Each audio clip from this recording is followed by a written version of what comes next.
What if I told you the reason the American Midwest speaks English instead of French? Huh. All comes down to a secret midnight ceremony in an alligator-infested forest in Haiti. I mean, it sounds completely made up, right? But it's actually just history. Welcome to the Deep Dive. Today, we are taking a custom-tailored journey into a very specific, honestly mind-blowing piece of history to prepare you for your small group this week. Right, and we have a very clear mission today. We are going to provide you with the historical context and, the spiritual framework you need for week 6 of the 1526 project. Exactly. And to really grasp what your group is going to be discussing, we first need to look at the bigger picture of your source material. Yeah, so the 1526 project is this 20-week spiritual formation curriculum, and it was designed to act as a direct alternative to the upcoming 2026 semi-quincentennial. Which is a massive word for the 250th anniversary of 1776. Right. But instead of anchoring the American story to the signing of the Declaration of Independence, this curriculum asks its readers to mark the year 1526 instead. Because that was the year of San Miguel de Guadalupe, right? Yes. Yeah. That was the very first European colonial settlement on the North American mainland. And critically, it was the site of the first rebellion by enslaved Africans. Right. So the entire curriculum is an exercise in celebrating 500 years of resistance. Exactly. Which brings us to today's focus. For week 6, the curriculum zeroes in on the Haitian Revolution. And we are going to explore the Bois Caïman ceremony, the incredibly complex leadership of a man named Toussaint Louverture, and this is a big one, how this text theologically reframes these events as a Pentecost of liberation. Yeah, that reframing is really the core of it. And I just want to say right up front, this curriculum isn't just teaching history, it's making a highly provocative theological claim. Oh, for sure. And we aren't here to tell you if their theology is right or wrong. Yeah. But we do need to break down exactly what they're arguing and the historical facts they're using to argue it. So you aren't blindsided when your group starts discussing it. That's exactly the right approach. Right. We're just unpacking how this specific text interprets the history. And to understand the friction your group might experience in week 6, we have to start by understanding the physical reality of the French colony of Saint-Domingue. Which is modern-day Haiti. Right. Back in the late 18th century, it was the absolute economic engine of the entire Atlantic world. I mean, Saint-Domingue produced more sugar and coffee than all the British Caribbean colonies combined. Wow, all of them combined. All of them. But, that wealth was built on a system of industrialized human misery. It was so lethal that the enslaved population actually had to be constantly replenished with new captives from West and Central Africa. Just because the death rate was so high. And plantation owners deliberately mixed people from different regions, didn't they? They did, yeah. It was a calculated strategy. So they couldn't communicate and, organize an uprising. Exactly. You had Wolofs, Igbos, Congolese people, all speaking completely different languages, just thrown into these brutal labor camps. So the physical and, I guess, linguistic barriers to any kind of unified resistance were massive. Massive. But that all changed on the night of August 14th, 1791. Okay, set the scene for us. So it's in a forest clearing in the northern mountains known as Bois Caïman, which translates to alligator wood. And there's this massive storm raging. Like a literal storm. A literal storm. And under the cover of that rain and thunder, a gathering takes place. It was a voodoo ceremony led by a Jamaican-born Hungan, or priest, named Duddy Bookman. And a Mambo, a priestess, named Cecile Fatiman. Right. And according to the historical record provided in your materials, this wasn't just like a quiet prayer meeting. They sacrificed a black pig, they passed the blood among the participants, and they swore this sacred oath of rebellion. Yeah, it was a deeply binding spiritual pact. And the mechanism of what happened next is just astounding. How so? Well, that single ceremony basically provided a secure, clandestine communication network, and it created this unifying psychological break from their oppressors. Yeah, within just 2 months of that gathering in the woods, 100,000 enslaved Africans were in open, unified revolt against the French colonial system. 100,000. That speed is just staggering. But here is where your small group is going to encounter the central tension of weeks of this, I think. Oh, absolutely. Because your curriculum doesn't just treat this as a brilliant piece of historical clandestine organizing. It spiritually reframes the event entirely. It really does. Historically, many Orthodox European and North American churches viewed that specific voodoo ceremony at Bois Caïman as a literal deal with the devil. Like a pagan demonic ritual that Orthodox theology would completely condemn. Right. But the 1526 Project actively reclaims and redefines Bois Caïman as a Pentecost of liberation. And I can see a lot of people in this study group hitting a wall right here. Oh, definitely. Because equating an animal sacrifice in the woods to the biblical Pentecost described in the book of Acts, that is a massive theological leap. It is. So how exactly does the curriculum justify crossing that line? Like, what's their argument? Well, it justifies it by focusing on the function and the outcome of the event, rather than the European religious categories that were used to describe it. Okay, unpack that a bit. So in the biblical Pentecost, in Acts chapter 2, the Holy Spirit descends and provides a miraculous gift of tongues. Right, allowing incredibly diverse groups of people to suddenly understand each other so they can build the early church. Exactly. And the curriculum draws a direct functional parallel to Bois Caïman. It frames the ceremony as the Holy Spirit empowering the oppressed. Oh, I see. The argument is that the Spirit moved in that forest clearing to allow those linguistically divided people, the Wolofs, the Igbos, the Congolese, to miraculously understand each other. To unify their spirits and launch a revolution for their own freedom. Precisely. So the curriculum is essentially asking the reader to redefine their theological boundaries. It's arguing that if God's ultimate goal is the liberation of the oppressed, then the spark of that liberation must be seen as divine intervention. Yes. Even if it happens outside the institutional fences of, traditional Christianity. That's exactly it. And to support this, the text actually pairs this Pentecost reading with the Magnificat from Luke chapter 1. Where Mary sings about God bringing down the powerful from their thrones and lifting up the lowly. Right. So the curriculum pushes your group to consider that if the Holy Spirit is genuinely in the business of lifting up the lowly, then condemning the very mechanism of their liberation, just because it didn't look like a European church service, is missing the actual fire of God. Wow, that is going to be a heavy, fascinating conversation for your group to chew on. It really is. Because once that fire was lit at Bois Caïman, the immediate reality was that this unified uprising suddenly had to survive. Yes, survival was not guaranteed. Right. They were surrounded by global superpowers who literally wanted them dead. So they needed a military structure, and fast. They did. And that vacuum of power on the island demanded a central leader. Which brings us to an incredibly complex architect of history, Toussaint Louverture. Toussaint Louverture is, without a doubt, one of history's most remarkable figures. And the notes we have from your sources really dive into his strategic brilliance. Because he wasn't just a military guy, right? He was a politician, too. Oh, absolutely. He was deeply inspired by the rhetoric of both the American and French revolutions. And, fun fact, some of the officers who eventually fought under him had actually previously fought alongside the French army during the U.S. War for Independence. Oh, wait. Really? Yeah, so they deeply understood European military tactics. Under Toussaint, the revolution went from this massive, angry uprising into a disciplined, formidable army. And the diplomatic tightrope he had to walk is just wild. Yeah. Especially when you look at his relationship with the United States. It is a profound study in early American foreign policy, and it shows how purely pragmatic these alliances were back then. Because at first they were allies, right? Yeah. In 1799, U.S. President John Adams actually formed an alliance with Toussaint. Which sounds crazy, a U.S. president allying with the slave rebellion. It does, but the U.S. was a young, very insecure nation at the time, and Adams sent arms and ships to support Toussaint's forces. Why? Because Toussaint promised to stop the French from using the island as a military base to harass American shipping. It was just a strategic partnership. So it was just business. But that completely flips when Thomas Jefferson takes office, doesn't it? It reverses entirely. Jefferson was driven by deeply racist views, and he had this absolute terror that a successful slave rebellion just a few hundred miles away would inspire uprisings on American plantations. Right. He had a vested interest in seeing them fail. Exactly.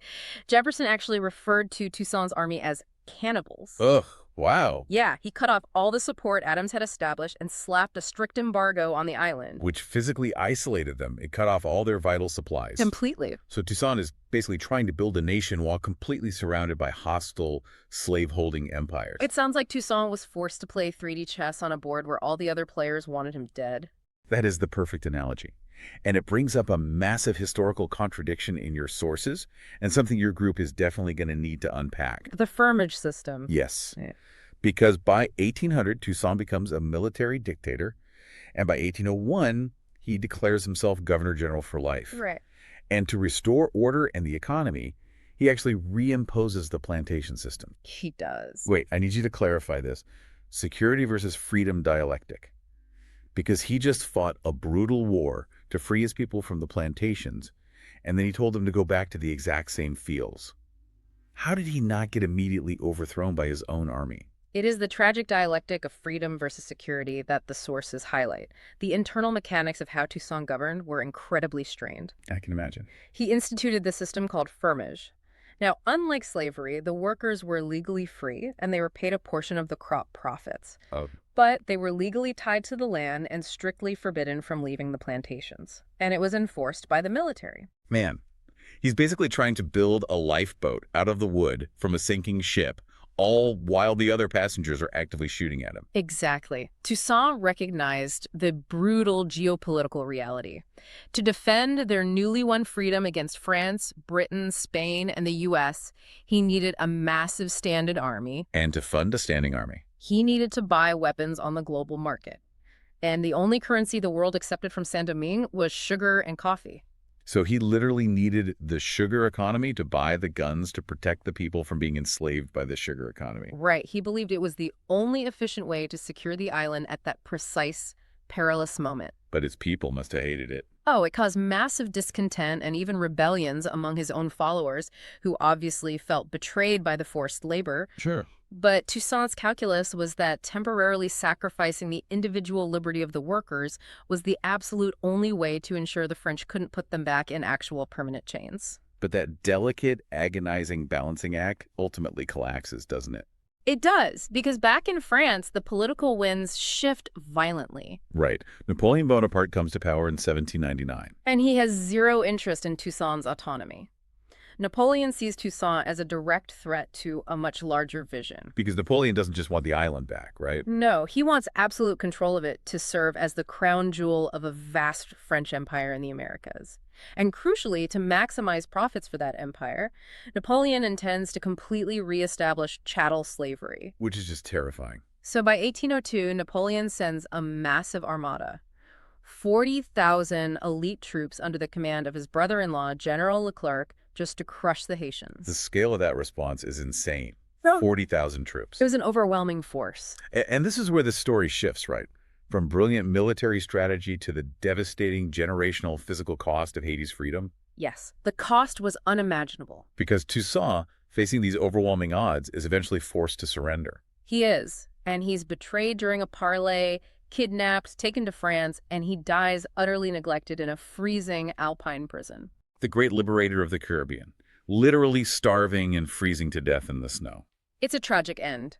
And with Toussaint gone, the brutality on the island escalated beyond measure. Because Toussaint had rules, right? Exactly. Toussaint had always strictly forbidden his soldiers from retaliating against French soldiers.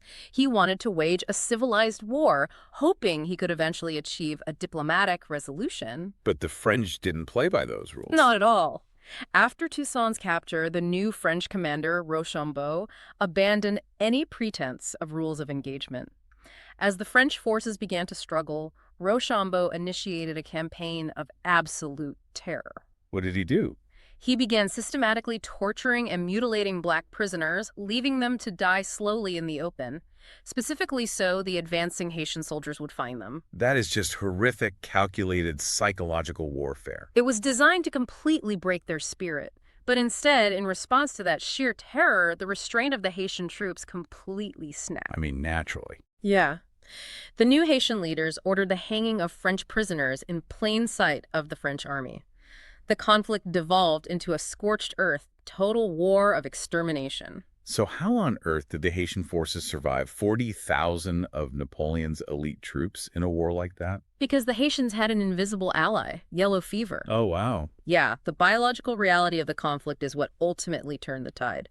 The mosquito-borne virus absolutely devastated the European troops, who had zero natural immunity. And the local forces were immune. They had varying degrees of endemic resistance, yeah. Meanwhile, thousands of French soldiers, including General Leclerc himself, bled out from the fever. The disease destroyed their command structure and supply chains. And the Haitians capitalized on the chaos. Exactly, and they prevailed.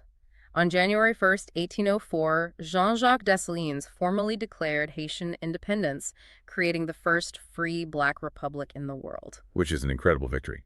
But your sources emphasize that this victory was immediately followed by a long, suffocating punishment from the global community. The punishment was severe and lasting.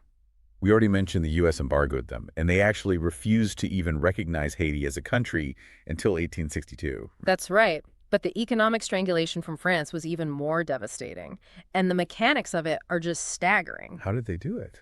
Well, in 1825, France literally parked a fleet of warships off the Haitian coast. Under the threat of absolute destruction, they extorted a payment of 90 million gold francs from Haiti. 90 million. And the most sickening part is how it was framed. It was billed as reparations to compensate the former French plantation owners for their lost property. Wait, meaning the very human beings who had bled and died to free themselves. Yes. So they were forced to buy their own bodies decades after they already won their freedom. How do you even pay a debt like that? You take out loans, but here's the double extortion. Haiti was forced to take out exorbitant loans from French banks just to pay the French government. Oh, that is insidious. It is. This massive drain of capital completely crippled the Haitian economy, preventing them from building schools, hospitals, or infrastructure. And that debt wasn't fully paid off until 1947. 1947. I mean, that is within the lifetimes of people alive today. Exactly. Which connects directly back to why your group is reading this. Yeah. Because week 6 of the 1526 project includes a lament liturgy and specific action steps. Right. The curriculum demands that the reader confess to this long punishment, but then it asks them to actively research if their own local institutions, churches, or families have historical ties to the Saint-Domingue sugar economy. Or if their institutions profited from the banks that held that French debt. Yeah. Is the curriculum basically saying that the past isn't just the past, but an active ledger that hasn't been balanced? Like, this isn't just about reading history, it's about checking the receipts today. That is the core theological assertion of the 1526 project. From the perspective of this curriculum, historical injustices like the 1825 extortion aren't just unfortunate events safely locked away in a textbook. They are open, festering wounds that created the economic and spiritual reality we live in right now. Wow. By asking your group to research those institutional ties, the curriculum is moving the concept of reparations out of a theoretical political debate and turning it into an active, localized spiritual practice. The argument being that you simply cannot have spiritual wholeness without historical accountability. Precisely. That is going to be a massive challenge for your small group to work through. But before we wrap up, we have to talk about one more incredible historical ripple effect. The Louisiana Purchase. Yes. Yeah. Because we've established how Napoleon's plan for an American empire relied on Saint-Domingue. He wanted the island to be the economic hub of the Americas. Right, and he had acquired the massive Louisiana territory on the North American mainland to act as the agricultural supply line to feed the sugar colonies. Okay, so Louisiana was supposed to feed Saint-Domingue. Exactly. But because the Haitian rebels, aided by yellow fever, completely crushed his army, Napoleon lost the economic hub. And without the sugar colony, the agricultural supply line of the Louisiana territory was completely useless to him. Exactly. And Napoleon is facing an impending war with Britain, and he desperately needs cash. You've got it. The revolution in Saint-Domingue financially ruined his hopes of an American empire. So, deciding to cut his losses, Napoleon pivoted. What did he do? On April 30, 1803, he sold the entire Louisiana territory to the United States for $15 million. Wait, okay, if we play this out logically based on your sources, if Toussaint Louverture and the Haitian rebels hadn't fought and defeated the French army, Napoleon wouldn't have given up on his American empire. which means he wouldn't have sold Louisiana to Thomas Jefferson. Are the sources literally suggesting Toussaint Louverture is the reason the United States doesn't speak French in the middle of the country today? The sources absolutely affirm this direct causal link. The notes actually quote the historian Ralph Korngold, who bluntly states that, but for the Negro general, the territory might have remained a French colony. That is incredible. Yeah, the physical size of the United States literally doubled overnight as a direct consequence of the blood and sacrifice of enslaved people fighting for their freedom on a small Caribbean island. That is the kind of detail that completely shifts the center of gravity of how you understand American history. It's brilliant. It really changes your perspective. Okay, so looking at the road ahead for you, you are now armed with both the challenging theology of the 1526 Project and the deeply complex historical facts of the Haitian Revolution. You've got the tools you need. You understand the friction of the Pentecost of liberation, the agonizing dialectic of Toussaint Louverture's leadership, the suffocating reality of the French debt, and the hidden origin story of the Louisiana Purchase. You have the context you need to really engage with your Week 6 small group. But as you head into that gathering, there is one final lingering detail from your materials that you should mull over. Well, what's that? Well, despite all of Toussaint Louverture's military brilliance, his statesmanship, and his massive impact on global history, there is actually no known portrait of him painted while he was alive. Wait, really? Not a single one? Not one. The most famous, widely circulated portrait of him, the one that ended up in history books for generations, was painted in 1832. Decades after he died. Yes, and it was painted by a Frenchman who had never laid eyes on him and who actively hated everything he stood for. Oh, no. Yeah, the artist deliberately painted Toussaint with distorted features, making him look almost like a monkey. It was a visual assassination rooted purely in racism and revenge. Wow. If the visual legacy of one of history's greatest military strategists was literally painted by his enemies to strip away his humanity, it really forces you to reevaluate everything. It really does. Next time you look at a textbook or read an account of history, you have to ask yourself, who drew the monsters? And how many other historical figures in our minds are wearing the faces their enemies painted for them? Something to think about. Have a great Week 6 discussion.